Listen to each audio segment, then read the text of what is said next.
thick. In the rolling hills of Wisconsin, there once stood an old red barn. Its paint had faded. One corner of the roof had collapsed. The wood had turned pale from years of wind and rain. To most people, it looked abandoned. But to one small gray squirrel, it was everything. Her name was Tani. High on one of the wooden beams, deep inside the barn, she had built her nest, twiz, made of dried grass, soft moss, and bits of cotton she had carefully collected. It had taken her an entire autumn to build it. It was warm. It was safe. And to Tani, it was the center of the world. Her father once told her, this barn protected our family for generations. So Tani never questioned it. Well, she never wondered what lay beyond the hills. She never imagined leaving. Until one day, everything changed. It started with a distant rumble. At first, it was faint. Just a vibration in the ground. Then it grew louder. Tani rushed to the barn door and froze. A giant yellow machine was crawling up the dirt road. Behind it came more machines, and then men in bright orange vests.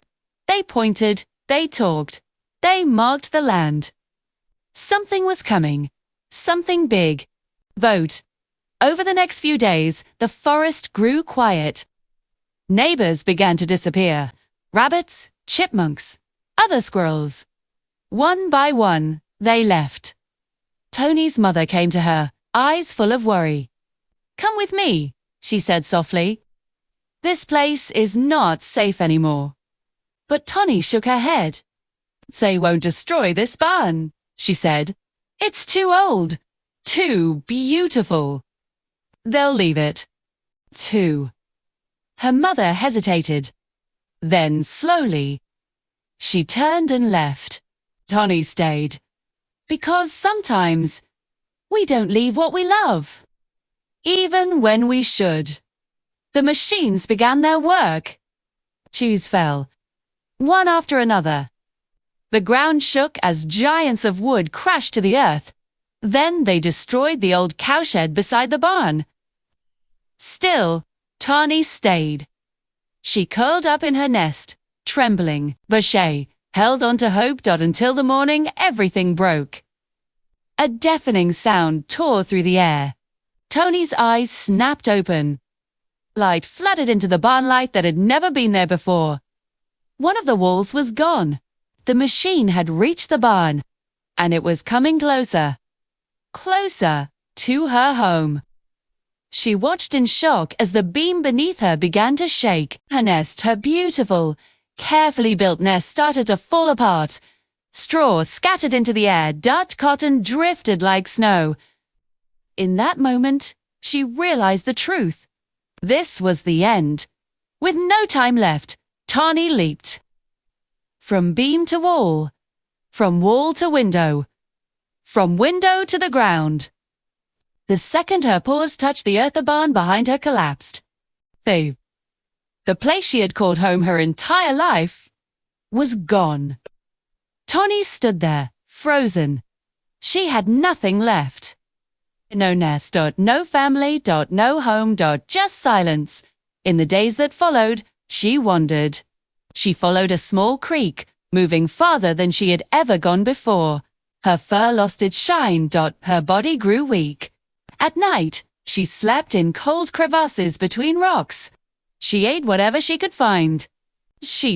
Every night, she dreamed of the barn. The warm sunlight, the soft nest, the life she lost. And every morning she woke up to the same painful question. Why did this happen to me?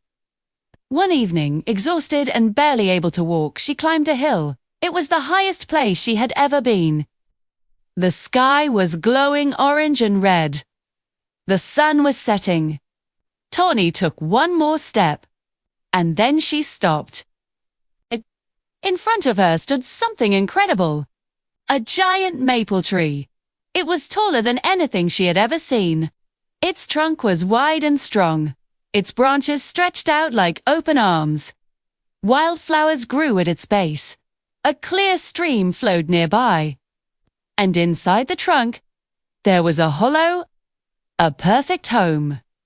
Dry, safe, spacious. Tani stepped inside carefully. It was 3 times bigger than her old nest. Soft leaves covered the ground.